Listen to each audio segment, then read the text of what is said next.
плюс 100 і йдемо далі. Так, тут у нас ножі. Ну, до речі, нам такі ножі колись вже попадалися. Вроді як.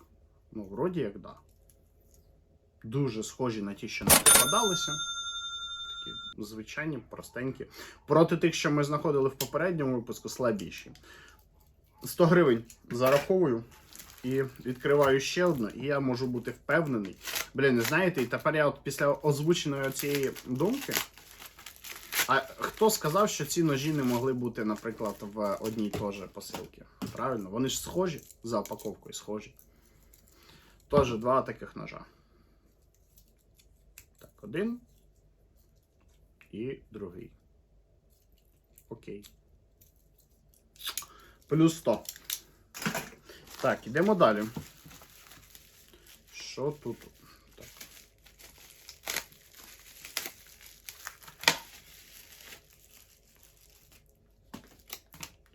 Що це таке?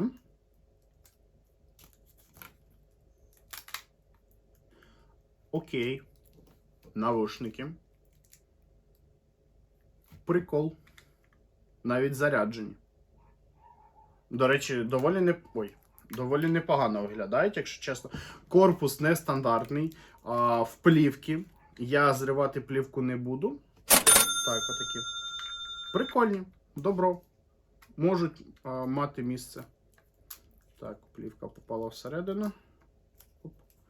Окей. Це плюсик. Я думаю, гривень 200 можемо дати за бездротові наушники.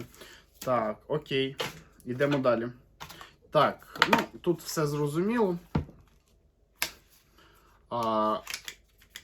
Кабель для айфону для зарядки.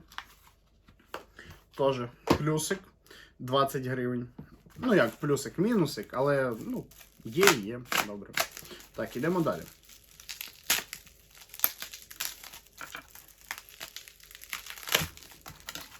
Так, що це в нас таке? Так, карманні годинники. Так, це карманний годинник Агат. Ось так виглядає. Зацініть. Так, це у нас пішло щось а-ля совєтське.